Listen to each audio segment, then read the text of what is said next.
ನಮಸ್ಕಾರ.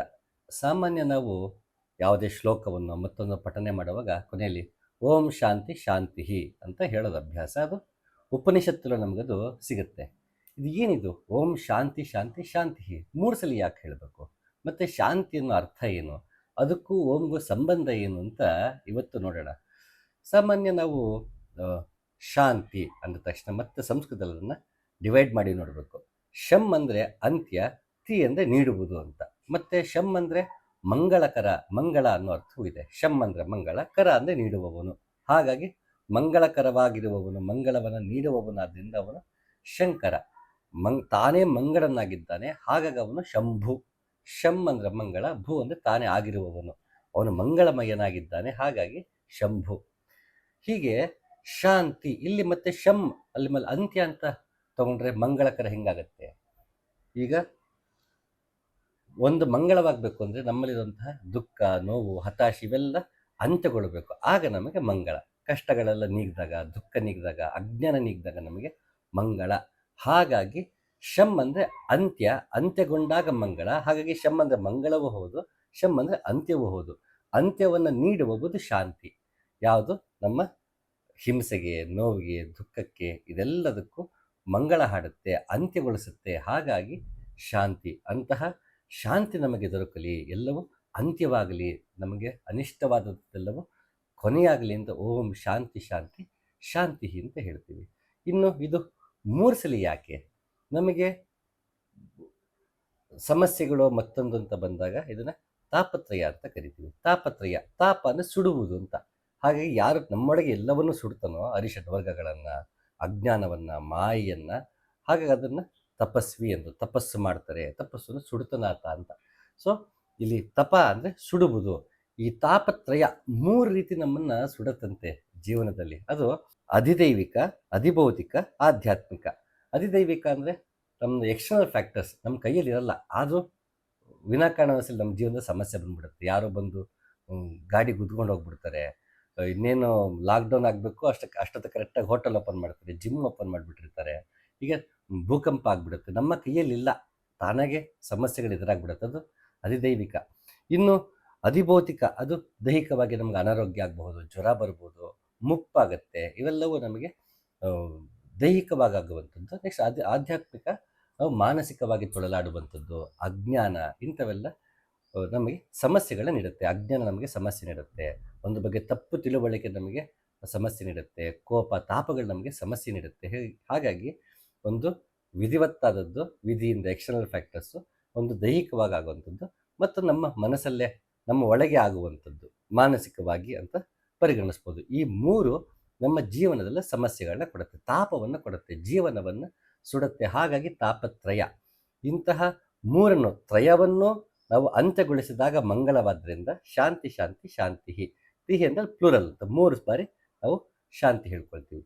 ಇನ್ನು 3 ಯಾವುದಿದೆ? ನಮಗೆ ಗುಣಗಳಿದೆ, ಸಾತ್ವಿಕ, ರಾಜಸ, ತಾಮಸ. ಈ 3 ಗುಣಗಳು ನಮಗೆ ಸುಖವನ್ನು ನೀಡುತ್ತೆ, ದುಃಖವನ್ನು ನೀಡುತ್ತಿರುತ್ತೆ. ಎಲ್ಲ ಬಾರಿಯೂ ಸಾತ್ವಿಕವಾಗಿದ್ದೀವಿ ಅಂತ ತಕ್ಷಣ ಜೀವನ ಸುಖಮಯವಾಗಿರುತ್ತೆ ಅಂತ ಹೇಳೋಕ್ಕಾಗಲ್ಲ. ಅದರಿಂದನೂ ನಮಗೆ ದುಃಖಗಳು, ಹಾನಿಗಳು ಆಗ್ತಾನೆ ಇರುತ್ತೆ. ಮತ್ತು ನಮ್ಮನ್ನು ನಾವು ಕಾಣ್ಕೊಳ್ಳೋಕ್ಕೆ ಅದು ಅಡ್ಡಿಯೂ ಆಗುತ್ತೆ. ಯಾಕೆಂದ್ರೆ ನಾವು ನಿಜ ಸ್ವರೂಪ ಇರುತ್ತೆ ಆತ್ಮದ್ದು, ಗುಣಾತೀತ. ಅದು 3 ಗುಣಗಳಿಗೂ ಹೊರತಾದದ್ದು. ಸತ್ಯಚಿತ್ತ ಆನಂದ ಸ್ವರೂಪವಾದ್ರಿಂದ ಅದು 3 ಗುಣಗಳಿಗೂ ಹೊರತಾದದ್ದು. ಯಾರು ಆಧ್ಯಾತ್ಮದಲ್ಲಿ ಮುಂದುವರಿಬೇಕು, ಆತ್ಮ ಸಾಕ್ಷಾತ್ಕಾರ ಮಾಡ್ಕೊಳ್ಬೇಕಂತಾರೋ ಅವ್ರು ಈ 3 ಗುಣಗಳನ್ನು ಅಂತ್ಯಗೊಳಿಸಬೇಕು. ಆತ ಗುಣಾತೀತನಾಗಬೇಕು, ನಿರ್ಗುಣನಾಗಬೇಕು. ಹಾಗಾಗಿ ಸಾತ್ವಿಕ, ರಾಜಸ, ತಾಮಸ 3 ಕೂಡ ಅಂತ್ಯವಾಗಬೇಕು. ಹಾಗಾಗಿ ಶಾಂತಿ ಶಾಂತಿ ಶಾಂತಿ. ಇನ್ನು ಭೂ ಭುವಃ ಸುವಃ, ಮೂಲಾಧಾರ, ಅನಾಹತ ಮತ್ತು ಸಹಸ್ರ, ಈ 3 ಲೋಕಗಳು. ಅದನ್ನು 3 ಲೋಕಗಳನ್ನ ಬೇರೆ ಬೇರೆ ರೀತಿಯಲ್ಲೂ ಹೇಳ್ತಾರೆ. ಸದ್ಯಕ್ಕೆ ಇವು 3 ಅಂದ್ಕೊಂಡು ಈ 3 ನಾವು ಅಂತ್ಯಗೊಳ್ಳಬೇಕು. ಇಲ್ಲಿಂದ ಮೇಲಕ್ಕೆ ಏರ್ತಾ ನಾವು ಕೊನೆಗೆ ಅಂತ್ಯಗೊಳ್ಳಬೇಕು. ಹಾಗಾಗಿ ಭೂ ಭುವಃ ಸುವಃ ನಮ್ಮಲ್ಲೇ, ಎಲ್ಲ ಕೊನೆಗೆ ನಮ್ಮಲ್ಲೇ ಇರುತ್ತೆ. ಇಂತಹ 3 ಲೋಕಗಳು ನಮ್ಮಲ್ಲಿ ಅಂತ್ಯಗೊಳ್ಳಬೇಕು. ಯಾವಾಗ ಅಂತ್ಯಗೊಳ್ಳುತ್ತೆ ಆಗ ಇಲ್ಲಿ ಶಾಂತಿ, ಅಲ್ಲಿ ನಮಗೆ ನೆಮ್ಮದಿ ಸಿಗುತ್ತೆ, ಸತ್ಯ ಸಿಗುತ್ತೆ, ಅಲ್ಲಿ ಆನಂದ ನಮಗಲ್ಲಿ ಸಿಗುತ್ತೆ. ಹಾಗಾಗಿ ಓಂ ಶಾಂತಿ ಶಾಂತಿ ಶಾಂತಿ. ಇನ್ನು ಶಾಂತಿ ಶಾಂತಿ ಶಾಂತಿ ಅಂತ ಹೇಳಬೇಕಾದ್ರೆ ಓಂ ಯಾಕೆ ಸೇರಿಸ್ತೀವಿ? ಇದು ತುಂಬ ಮುಖ್ಯವಾದ ವಿಷಯ. ನಾವು ಓಂಕಾರ ಎಲ್ಲದಕ್ಕೂ ಮೂಲ, ಅದು ಶಬ್ದ ಬ್ರಹ್ಮ. ಅಂತಹ ಶಬ್ದ ಬ್ರಹ್ಮವನ್ನು ನಾವು ಪಡಿಬೇಕು ಅಂತಂದರೆ ನಾವು ಎಲ್ಲ ರೀತಿಯ ಪ್ರಯತ್ನಗಳಾಗಬೇಕು, ಶಾಂತಿ ಸಿಗಬೇಕು. ಆಗ ನಮಗೆ ಓಂಕಾರ ದಕ್ಕತ್ತೆ. ಓಂಕಾರವನ್ನು ಸ್ಮರಣೆ ಮಾಡಿದಾಗ ಶಾಂತಿ ದಕ್ಕತ್ತೆ. ಯಾಕೆ ಅಂತಂದರೆ, ಒಂದು ಮಂತ್ರಾರ್ಥಾಭಿಧಾನಂ ಅಂತ ಒಂದು ಕೃತಿ ಇದೆ. ಈ ರೀತಿ ಹಲವಾರು ರಚನೆ ಆಗಿದೆ. ಅದರಲ್ಲಿ ಎಲ್ಲ ಏಕಾಕ್ಷರದ ಬೀಜ ಮಂತ್ರಗಳೇನಿರುತ್ತೆ, 2 ಅಕ್ಷರದ ಬೀಜ ಮಂತ್ರ ಏನಿರುತ್ತೆ, ಹೀಗೆ ಹಲವಾರು ಬೀಜ ಮಂತ್ರಗಳೇನಿರುತ್ತೆ, ತಂತ್ರಕ್ಕೆ ಸಂಬಂಧಪಟ್ಟ ಹಾಗೆ, ಧ್ಯಾನಕ್ಕೆ ಸಂಬಂಧಪಟ್ಟ ಹಾಗೆ, ಅಂಥ ಬೀಜಾಕ್ಷರಗಳ ಅರ್ಥವನ್ನು ಹೇಳುವಂತಹ ಹಲವಾರು ಶಬ್ದಕೋಶಗಳ ರೀತಿ ರಚನೆ ಆಗಿದೆ ಈ ದೇಶದಲ್ಲಿ. ಹಾಗೆ ಆ ರೀತಿ ಇದು ಒಂದು, ಅದು ತುಂಬ ಚೆನ್ನಾಗಿ ಹೇಳುತ್ತೆ. ನಾದವು ವಿಶ್ವಮಾತ ಹಾಗೂ ಬಿಂದು ದುಃಖಹರವಾಗಿದೆ. ನಾವು ಓಂಕಾರ ಅಂತ ನೋಡಿದಾಗ ಆ, ಉ, ಮ, ಬಿಂದು, ಕಲಾ, ಶಾಂತಿ, ಅತಿಶಾಂತಿ ಅಂತ 8 ಬಗೆಯಲ್ಲಿ ಹೇಳ್ತಾ ಹೋಗ್ತಾರೆ. ಅದು ನಮ್ಮಲ್ಲಿ ಅನುಭವಕ್ಕೆ ಬರುವಂತಹ ವಿಷಯಗಳು. ಅದನ್ನು ಓಂಕಾರವನ್ನು ಬಿಡಿಸಿ ನೋಡ್ರೆ ಸಿಗೋಂಥದ್ದಲ್ಲ. ಅದನ್ನು ಒಳಗಡೆನೆ ನಾವು ಕಂಡ್ಕೊಳ್ತಾ ಹೋಗೋದು, ಹಂತ ಹಂತವಾಗಿ ಹೋಗೋದು. ಆ, ಉ, ಮ, ನಾದ, ಬಿಂದು, ಕಲಾ, ಶಾಂತಿ, ಅತಿಶಾಂತಿ ಅಂತ ಹಂತ ಹಂತವಾಗಿ ಹೋಗುವಂಥದ್ದು. ಆ ಉ ಮಾನಲ್ಲಿ ಬಿಂದು ಏನಿದೆ, ಮತ್ತು ಓಂಕಾರವನ್ನು ನಾವು ರಚನೆ ಮಾಡುವಾಗ ಹೀಗೆ ಬರೆದು ಇದು ಮಾಡಿ ಒಂದು ಅರ್ಧ ಚಂದ್ರ ಥರ ಮಾಡಿ ಒಂದು ಬಿಂದು ಇಡ್ತೀವಿ.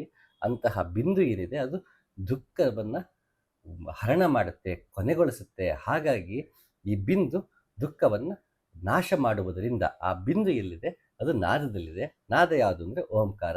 ಆ ಓಂಕಾರಲ್ಲಿ ಓಂ ಇರುತ್ತಲ್ಲ, ಅಲ್ಲಿ ನಮಗೆ ಅಂತ್ಯದಲ್ಲಿ ಬಿಂದು ಸಿಗುತ್ತೆ. ಅಂತಹ ಬಿಂದು ನಮ್ಮಲ್ಲಿ ಗುಹೇಶ್ವರನಾಗಿದ್ದಾನೆ. ಆ ಉ ಮಾನಲ್ಲಿರುವಂತಹ ಬಿಂದು ಇಲ್ಲಿ ಗುಹೇಶ್ವರದಲ್ಲಿ ಸಿಗುವಂಥದ್ದು. ಅದು ಯಾವ ರೀತಿ ಅಂತ ಮತ್ತೊಂದು ನೋಡೋಣ. ಅದು ಯೋಗ ಸಾಧನೆಯಲ್ಲೇ ಪಡೆಯುವಂಥದ್ದು. ನಾವು ಏನೇ ಥಿಯರಿಲಿ ಹೇಳೋದ್ರ ಕೊನೆಗೆ ಥಿಯರಿ ಆಗುತ್ತೆ, ಯೋಗ ಮಾರ್ಗದಲ್ಲೇ ಅದನ್ನು ಅನುಭವಿಸಿ ನೋಡಬೇಕು. ಅಂತಹ ಬಿಂದುವಿನಲ್ಲಿ ನಮಗೆ ಅಜ್ಞಾನ ಕೊನೆಗೊಳ್ಳುತ್ತೆ.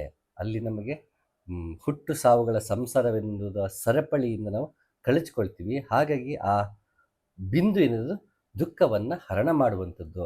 ನಮಗಿಲ್ಲಿ ಶಾಂತಿ ಶಾಂತಿ ಶಾಂತಿಯಿಂದ ಅಲ್ಲಿ ಎಲ್ಲವನ್ನು ಅಂತ್ಯಗೊಳಿಸಬೇಕು. ಅಂತ್ಯಗೊಳಿಸೋದಕ್ಕೆ ಯಾವ ಸಹಾಯ ಬೇಕು? ಓಂಕಾರದ ಸಹಾಯ ಬೇಕು. ಯಾಕೆಂದರೆ ಬಿಂದು ಇದೆ, ಆ ಬಿಂದು ದುಃಖವನ್ನು ಹರಣ ಮಾಡುವ ಶಕ್ತಿ ಹೊಂದಿದೆ. ಹಾಗಾಗಿ ಓಂಕಾರವನ್ನು ನಾವು ಪಠನೆ ಮಾಡುತ್ತೋ, ಓಂಕಾರದ ಉಪಾಸನೆಯಲ್ಲಿ ತೊಡಗಿ ನಾವು ಶಾಂತಿ ಶಾಂತಿ ಶಾಂತಿ ಅಂತ ಅದನ್ನು ನಾವು ಅಭ್ಯಾಸ ಮಾಡಿದಾಗ ನಮ್ಮಲ್ಲಿ ನಾದ ಮೊಳಗುತ್ತೆ. ಹಾಗೆ ನಮ್ಮಲ್ಲಿ ಎಲ್ಲ ರೀತಿಯ ಕಲ್ಮಶಗಳು ಅಂತ್ಯಗೊಂಡು ನಮಗೆ ಆನಂದ ಸಿಗುತ್ತೆ. ಅದೇ ಶಾಂತಿಯಾಗತ್ತೆ, ಅದು ಮಂಗಳಕರವಾಗಿರುತ್ತೆ. ಇದು ಒಂದು ರೀತಿಯದ್ದಾದರೆ, ಇನ್ನು ಆ ಶಾಂತಿಯನ್ನು ಪಡೆಯೋದು ಹೇಗೆ? ಒಂದು ಯೋಗಾರ್ಥದಲ್ಲಿ ಅಂತ ರೀತಿ ನೋಡಿದ್ದಾಯಿತು, ಶಾಂತಿ, ಓಂ ಶಾಂತಿ ಶಾಂತಿ. ಇದನ್ನಿನ್ನು ಬರೀ ಯೋಗಾರ್ಥದಲ್ಲಿ ಬದುಕೋದಕ್ಕೆ ಸಾಧ್ಯ ಆಗಲ್ಲ. ಮನುಷ್ಯನಿಗೆ ಭಾವಾರ್ಥವೂ ಬೇಕು. ನಾನು ಕಳೆದ ಒಂದು ಈಶೋಪನಿಷತ್ ಸಂಚಿಕೆಯಲ್ಲಿ ಹೇಳ್ತಿದ್ದೆ, ನಮಗೆ ಭಾವದೃಷ್ಟಿ, ಯೋಗ ದೃಷ್ಟಿ ಎರಡೂ ಬೇಕು. ಯಾಕೆಂದರೆ ನಮಗೆ ಅಂತರಂಗ ಶುದ್ಧಿಯೂ ಆಗಬೇಕು, ಬಹಿರಂಗ ಶುದ್ಧಿಯೂ ಆಗಬೇಕು. ಬರೀ ಒಂದಿದೆ ಸಾಕಾಗಲ್ಲ. ನಾವು ಬರೀ ಧ್ಯಾನ ಮಾಡ್ತೀವಿ ಅಂತಾಗಲ್ಲ. ಯಮ, ನಿಯಮ, ಆಸನ, ಪ್ರಾಣಾಯಾಮ, ಪ್ರತ್ಯಾಹಾರ, ಧಾರಣೆ ಅಂತ ಹೀಗೆ ಅಷ್ಟಾಂಗ ಯೋಗದಲ್ಲಿ ಬಂದಾಗ ಕೊನೆ ಧ್ಯಾನ ಸಿಗುತ್ತೆ, ಅದನ್ನು ಸಮಾಧಿ ದಕ್ಕತ್ತೆ. ಯಮ ನಿಯಮ ಜೀವನವನ್ನು ನಡೆಸುವ ಬಗೆಯನ್ನೇ, ಕ್ರಮವನ್ನು ಹೇಳುತ್ತೆ ಪತಂಜಲಿ. ಅಷ್ಟಾಂಗ ಯೋಗದಲ್ಲಿ ಮೊದಲು ಯಮ ನಿಯಮವನ್ನೇ ಹೇಳ್ತಾನೆ. ಯಾವುದೇ ಯೋಗ ಮಾರ್ಗದಲ್ಲೂ ಯಮ ನಿಯಮ ಅಂದರೆ ಜೀವನದಲ್ಲಿ ಹೀಗಿರಬೇಕು, ಹೀಗಿರಬಾರ್ದು ಅಂತ ಹೇಳಿಕೊಡೋದು ಯಾವ ಯೋಗವೂ ಇಲ್ಲ. ನಾವು ಜೀವನವನ್ನು ಬದುಕುವ ರೀತಿಯಲ್ಲಿ, ಬದುಕನ್ನು ನೋಡುವ ರೀತಿಯಲ್ಲಿ ಬದಲಾವಣೆಯಾಗದೆ ಧ್ಯಾನ ದಕ್ಕಲ್ಲ. ಇದನ್ನು ಹಲವಾರು ಸಂಚಿಕೆಯಲ್ಲಿ ಆದಷ್ಟು ಪದೇ ಪದೇ ಇದನ್ನು ಹೇಳ್ತಾನೆ ಇರ್ತೀನಿ. ಹಾಗಾಗಿ ನಾವು ಯೋಗ ರೀತಿಯಲ್ಲಿ, ನಾವು ಅಧ್ಯಾತ್ಮದ ರೀತಿಯಲ್ಲಿ ಓಂ ಶಾಂತಿ ಶಾಂತಿ, ಅದು ತ್ರಿಗುಣಗಳನ್ನು ಅಂತ್ಯಗೊಳಿಸುತ್ತೆ, ಅದು ನಮ್ಮ ತಾಪತ್ರಯಗಳನ್ನ ಅಂತ್ಯಗೊಳಿಸುತ್ತೆ, ಇವೆಲ್ಲ ಸರಿ. ಬಟ್ ಹೇಗೆ ಅಂತ್ಯಗೊಳಿಸುತ್ತೆ? ಅದು ಯೋಗ ರೀತಿಯಲ್ಲಿ ಅಂತ್ಯಗೊಳ್ಳಬೇಕು ಅಂದರೆ ಭಾವ ರೀತಿಯಲ್ಲೂ ಅಂತ್ಯಗೊಳ್ಳಬೇಕು. ಅದು ಅಧ್ಯಾತ್ಮದಲ್ಲಿ ಅಂತ್ಯಗೊಳ್ಳಬೇಕು ಅಂದರೆ ಬದುಕಿನಲ್ಲೂ ಅದು ಅಂತ್ಯಗೊಳ್ಳಬೇಕು. ಬದುಕಿನಲ್ಲಿ ಅಂತ್ಯಗೊಳ್ಳೋದು ಹೇಗೆ ಅಂದರೆ ನಾವು ಬದುಕುವ ರೀತಿಯನ್ನು ಬದಲಾಯಿಸ್ಕೊಳ್ಬೇಕು. ನಾವು ಬದುಕುವ ರೀತಿ ಬದಲಾಯಿಸಿಕೊಂಡಾಗ ಬದುಕು ಬದಲಾಗತ್ತೆ. ಬದುಕು ಬದಲಾದಾಗ ತಾನಾಗ ಅಧ್ಯಾತ್ಮದ ಮೇಲೆ ಅದು ಪರಿಣಾಮ ಬೀರುತ್ತೆ. ಮತ್ತು ಅಧ್ಯಾತ್ಮದ ಪರಿಣಾಮ ಮತ್ತು ಬದುಕಿನ ಮೇಲೆ ಪರಿಣಾಮ ಬೀರುತ್ತೆ. ಇದು ಒಂದಕ್ಕೊಂದು ಕೋರಿಲೇಟೆಡ್. ಹಾಗಾಗಿ ಅದನ್ನು ಈ ಶಾಂತಿ ಶಾಂತಿ ಶಾಂತಿ ಅಂತ ನಾವು ದಿನ ಪಠನೆ ಮಾಡ್ತೀವಿ, ಮತ್ತೊಂದು ಸ್ಮರಿಸ್ತೀವಿ. ಅದನ್ನು ನಾನು ಶಾಂತಿಯನ್ನೇ ಬಯಸ್ತೀನಿ ಪದೇ ಪದೇ ಅಂತಂದರೆ ಅದನ್ನು ದಕ್ಕಿಸಿಕೊಳ್ಳುವುದು ಹೇಗೆ? ಇದಕ್ಕೆ ಕೃಷ್ಣ ತುಂಬ ಚೆನ್ನಾಗಿ ಗೀತೆಯಲ್ಲಿ ನಮಗೆ ಹೇಳ್ತಾ ಹೋಗ್ತಾನೆ. ಹೇಗೆ ಸಾಗರವು ನದಿಗಳಿಂದ ಹರಿದು ಬರುವ ನೀರಿನ ನಿರಂತರ ಹರಿವಿನಿಂದ ತೊಂದರೆಗೊಳಗಾಗುವುದಿಲ್ಲವೋ, ಹಾಗೆಯೇ ತನ್ನ ಸುತ್ತಲೂ ಇಷ್ಟವಾದ ವಸ್ತುಗಳ ಹರಿವು ಇದ್ದರೂ ಅಚಲನಾಗಿರುವ ಋಷಿಯು ಶಾಂತಿಯನ್ನು ಪಡೆಯುತ್ತಾನೆಯೇ ಹೊರತು ಆಸೆಗಳನ್ನು ಪೂರೈಸಲು ಶ್ರಮಿಸುವವನಲ್ಲ. ತಾನಾಗೆ ಗಾಳಿವಲ್ ಬಂದ ಸುಖವೇ ಸುಖ, ನೀನ ಕೈ ಬೀಸಿಗೊಳೆ ನೋವು ಬೆವರುಗಳೇ ಫಲ ಅಂತ ಗುಂಡಪ್ಪ ಹೇಳ್ತಾರೆ. ತಾನಾಗೆ ಗಾಳಿ ಬಂದಾಗ ಚಂದ, ನಾನೇ ಕೈ ಬೀಸ್ಕೊಳ್ಳೋಕೆ ಕೈ ನೋವು ಬರುತ್ತಂತೆ ಗುಂಡಪ್ಪ ಹೇಳೋದು. ಹಾಗಾಗಿ ಎಲ್ಲವೂ ತಾನಾಗೆ ಹರಿದು ಬರಬೇಕು, ಹರಿದು ಬಂದಾಗ ಅದನ್ನು ಅನುಭವಿಸ್ಬೇಕು ಹೊರತು ನಾನಾಗೆ ಬೆನ್ನು ಹತ್ತಿ ಹೋಗಬಾರ್ದು. ಯಾರು ಆ ರೀತಿ ಬೆನ್ನು ಹತ್ತಿ ಹೋಗೋದಿಲ್ವೋ ಆತನಿಗೆ ಶಾಂತಿ ದಕ್ಕತ್ತೆ, ಆತನಿಗೆ ಎಲ್ಲವೂ ಅಂತ್ಯವಾಗಿಬಿಟ್ಟಿರುತ್ತೆ. ಹೇಗೆ ಸಮುದ್ರಕ್ಕೆ ಎಷ್ಟೇ ನೀರು ಹರಿದು ಬಂದರೂ ತನ್ನ ಮಟ್ಟದಲ್ಲೇ ತಾನು ಇರುತ್ತೆ ಸಮುದ್ರ, ತುಂಬಿ ತುಳುಕಾಡೋದಿಲ್ವೋ ಹಾಗೆ ಮನುಷ್ಯ ತನ್ನ ಕಡೆಗೆ ಎಲ್ಲವೂ ಬಂದರು ಅಲ್ಲಿ ಹೇಳ್ತಾ ಇದ್ದಾನೆ ಕೃಷ್ಣ, ತಾನಾಗೆ ಬರುವಂತಹದ್ದು ಅಂತ. ಅಂದರೆ ಆಸೆ ಪಡಬೇಡಿ ಅಂತ ಹೇಳ್ತಿಲ್ಲ, ಆಸೆಗಳನ್ನ ಪೂರೈಸ್ಕೋಬಾರ್ದು ಅಂತಲ್ಲ, ಎಲ್ಲವೂ ತಾನಾಗೆ ಆಗಬೇಕು, ನಾವಾಗೆ ಬಲವಂತ ಮಾಡಬಾರ್ದು, ಪ್ರಯತ್ನ ಮಾಡಬಾರ್ದು ಅಂತಲ್ಲ, ಇಲ್ಲಿ ಬಲವಂತ ಮಾಡಬಾರ್ದು ಅಂತ ಅರ್ಥ. ಅದಕ್ಕೆ ತಾನಾಗೆ ಹರಿದು ಬಂದದ್ದು ಅಂತ ಕೃಷ್ಣ ಉದಾಹರಣೆ ಕೊಡ್ತಾ ಇದ್ದಾನೆ.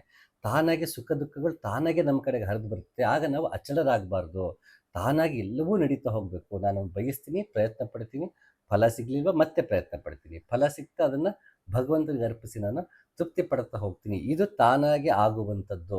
ನಾನಾಗೆ ಬಲವಂತ ಮಾಡೋದ್ರಲ್ಲಿ ಅವನಿಗೆ ಶಾಂತಿ ನೆಮ್ಮದಿ ಇರೋದಿಲ್ಲ. ತಾನಾಗೆ ಮಾಡ್ಕೋಬೇಕು, ಯಾವುದೋ ಆಸೆಗಳನ್ನ ಬಿಡಿ ಅಂತ ಹೇಳ್ತಿಲ್ಲ ಕೃಷ್ಣ, ತಾನಾಗೆ ಹರಿದು ಬಂದಲು ಅಚ್ಚಲನಾಗದೆ ತಾನು ಆಸೆಗಳನ್ನು ನಿಭಾಯಿಸ್ಕೊಂಡು ಹೋಗೋದ್ರಲ್ಲಿ ಸಮಸ್ಯೆ ಇಲ್ಲ. ಎಲ್ಲವೂ ತಾನಾಗಿ ಜೀವನದಲ್ಲಿ ಆಗಬೇಕು ಅನ್ನೋದು ಕೃಷ್ಣನ ಆಶಯ. ಹಾಗೆ ಇಂದ್ರಿಯಗಳ ನಿಗ್ರಹದಿಂದ ಮತ್ತು ಶ್ರದ್ಧೆಯಿಂದ ಜ್ಞಾನವನ್ನು ಪಡೆಯುತ್ತಾರೆ.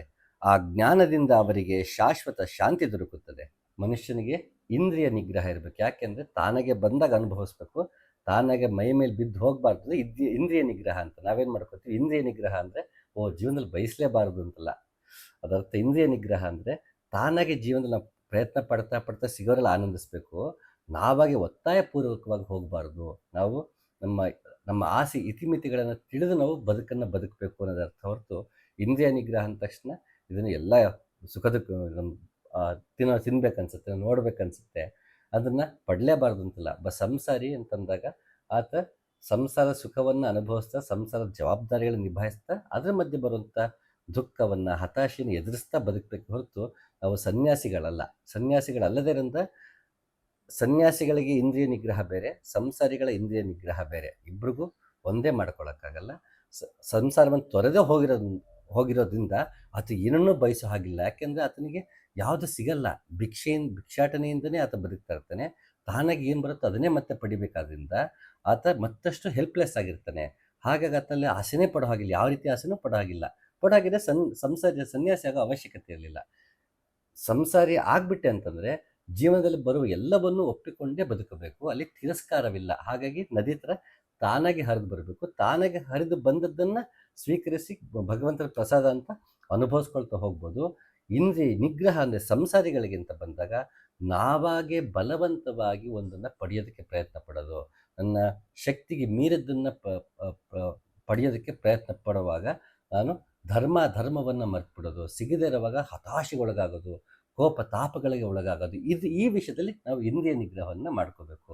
ನಿಜವಾದ ನನಗಿದು ಬೇಕಿದ್ದಾಗ ಇದನ್ನು ನಾನು ಪಡ್ಕೊಳ್ಳೋದು ಹೇಗೆ, ಪಡ್ಕೊಂಡಾಗ ನಾನು ಯಾವ ರೀತಿ ಇರ್ತೀನಿ, ನಾನು ಅಹಂಕಾರ ಪಡ್ತೀನ ಇಲ್ವಾ, ಸಿಗದೇ ಇದ್ದಾಗ ಹತಾಶನಾಗ್ತೀನ, ದುಃಖ ಪಡ್ತೀನ, ಅದೆಲ್ಲ ಏನೋ ಮಾಡ್ತೀನ, ಇದು ನೋಡೋದು ನಾವು ಇಂದ್ರಿಯ ನಿಗ್ರಹದಲ್ಲಿ ಈ ರೀತಿ ಪರಿಗಣಿಸ್ಕೊಂಡ್ರೆ ಸಂಸಾರಿಗಳಾಗವಾಗ ದ್ವಂದ್ವ ಆಗಲ್ಲ. ಇಂತಹ ಶ್ಲೋಕಗಳು ದ್ವಂದ್ವ ಆಗಲ್ಲ, ಒಂದೇ ಪದ ಅಥವಾ ಒಂದು ಕಾಂಟೆಕ್ಸ್ಟು ಅಥವಾ ಒಂದು ಐಡಿಯಾ ಫಿಲಾಸಫಿ ಸಂಸಾರಿಗಳಿಗೆ ಅಪ್ಲೈ ಆಗೋ ರೀತಿ ಬೇರೆ, ಸನ್ಯಾಸಿಗಳಿಗೆ ಅಪ್ಲೈ ಆಗೋ ರೀತಿ ಬೇರೆ, ಬ್ರಹ್ಮಚಾರಿಗಳಿಗೆ ಅಪ್ಲೈ ಆಗೋ ರೀತಿ ಬೇರೆ. ಅದನ್ನು ನಾವು ನೋಡುವಾಗ ನಮ್ಮ ರೀತಿ ಯಾವ ರೀತಿ ಇದೆ, ನನ್ನ ಸ್ವಧರ್ಮ ಯಾವ ರೀತಿ ಇದೆ, ನನ್ನ ಜೀವನ ಕ್ರಮ ಯಾವ ರೀತಿ ಇದೆ, ಅದಕ್ಕೆ ಅನ್ವಯಿಸ್ಕೊಂಡೇ ಅದನ್ನು ತಗೊಳ್ಬೇಕು ಹೊರತು ಯಥಾರ್ಥವಾಗಿ ತಗೊಳ್ಳೋಕೆ ಹೋದಾಗ ಸಾಮಾನ್ಯವಾಗಿ ಸಂಸಾರಿಗಳಿಗೆ ಇಂತಹ ಶ್ಲೋಕಗಳು ಕಾನ್ಫ್ಲಿಕ್ಟ್ ತರುತ್ತೆ. ಹಾಗಾದ್ರೆ ಇಂದ್ರಿಯಗಳನ್ನ ನಿಗ್ರಹಿಸ್ಬಿಡ್ಬೇಕಾ, ಹಾಗಾದ್ರೆ ನಾನು ಮದುವೆ ಯಾಕಾಗಬೇಕಿತ್ತು, ನನ್ನ ಮಕ್ಳು ಮಾಡ್ಕೋಬೇಕಿತ್ತು, ಯಾಕೆ ನಾಗಾದ್ರೆ ದುಡಿಬೇಕು, ಮನೆ ಮಾಡಬೇಕು ಅನ್ನೋದೊಂದು ದ್ವಂದ್ವ ಮತ್ತದೊಂದು ಕಾನ್ಫ್ಲಿಕ್ಟ್ ಸ್ಟಾರ್ಟ್ ಆಗಿಬಿಡುತ್ತೆ. ಹಾಗಾಗಿ ಇದನ್ನು ಆ ರೀತಿ ನೋಡೋದು ಉತ್ತಮ. ಅರಿವಿಲ್ಲದ ಅಭ್ಯಾಸಕ್ಕಿಂತ ಅರಿವು ಉತ್ತಮ, ಕೇವಲ ಅರಿವಿಗಿಂತ ಧ್ಯಾನ ಉತ್ತಮ, ಕೇವಲ ಧ್ಯಾನಕ್ಕಿಂತ ಕರ್ಮಫಲದ ನಂಟಿರದ ಧ್ಯಾನ ಉತ್ತಮ, ಅಂಥ ಧ್ಯಾನದಿಂದ ತಕ್ಷಣ ಶಾಂತಿ ದೊರಕುವುದು. ಕೃಷ್ಣ ಎಲ್ಲದಕ್ಕೂ ಅರಿವು ಮುಖ್ಯ ಅಂತ ಹೇಳ್ತಾ ಇದ್ದಾನೆ. ಯಾವುದನ್ನೇ ಮಾಡಿ ತಿಳಿದು ಮಾಡಿ, ಸುಮ್ಮನೆ ಆಚರಣೆ ಮಾಡಬೇಡಿ. ಹಾಗಾಗಿ ನಾವು ಓಂ ಶಾಂತಿ ಶಾಂತಿ ತಿಳಿಯೋಣ, ಓಂಕಾರವನ್ನು ತಿಳಿಯೋಣ, ಶಾಂತಿ ಶಾಂತಿ ಶಾಂತಿ ಅರ್ಥವನ್ನು ತಿಳಿಯೋಣ. ಬರೀ ತಿಳಿದ್ರೆ ಸಾಕಾಗಲ್ಲ, ಅದನ್ನು ಅಭ್ಯಾಸ ಮಾಡಬೇಕು. ಬರೀ ಅಭ್ಯಾಸ ಮಾಡಿದ್ರೆ ಸಾಕಾಗಲ್ಲ. ಓಂಕಾರವನ್ನು ಧ್ಯಾನದಲ್ಲಿ ದಕ್ಕಿಸ್ಕೊಳ್ಬೇಕು. ಬದುಕಿನಲ್ಲಿ ಶಾಂತಿಯನ್ನು ಧ್ಯಾನದಲ್ಲಿ ಓಂಕಾರವನ್ನು ನಾವು ಯಾವಾಗ ದಕ್ಕಿಸ್ಕೊತೀವಿ ಆಗ ನಮಗೆ ಆನಂದ ಸಿಗುತ್ತೆ, ಆಗ ನಮಗೆ ಸತ್ಯ ಸಿಗುತ್ತೆ, ಆಗ ನಮಗೆ ಭಗವಂತ ಸಿಗ್ತಾನೆ. ಆ ಮೋಕ್ಷ, ಮುಕ್ತಿ, ಕೈವಲ್ಯ ಅದನ್ನು ಏನು ಬೇಕಾದರೂ ಕರೆಯೋಣ. ಆದರೆ ನಮಗೆ ಧ್ಯಾನದಲ್ಲಿ ಓಂಕಾರ, ಬದುಕಿನಲ್ಲಿ ಶಾಂತಿ, ಇವೆರಡನ್ನು ಯಾವಾಗ ಕಂಡುಕೊಳ್ತೀವಿ ಆಗ ನಮಗೆ ಉಪನಿಷತ್ತು ನಮ್ಮ ಜೀವನದಲ್ಲಿ ಅಳವಡಿಸ್ಕೊಂಡಾಗತ್ತೆ. ನಮ್ಮ ಜೀವನವೂ ಹಸನಾಗತ್ತೆ, ನಮ್ಮ ಜೊತೆಗಿರುವ ಜೀವನವೂ ಹಸನಾಗತ್ತೆ, ಎಲ್ಲರಿಗೂ ಶಾಂತಿ ಸಿಗತ್ತೆ. ಅಂತ ಶಾಂತಿ ಎಲ್ಲರಿಗೂ ಸಿಗಲಿ ಅಂತ ಹೇಳ್ತಾ, ಓಂ ಶಾಂತಿ ಶಾಂತಿ ಶಾಂತಿ.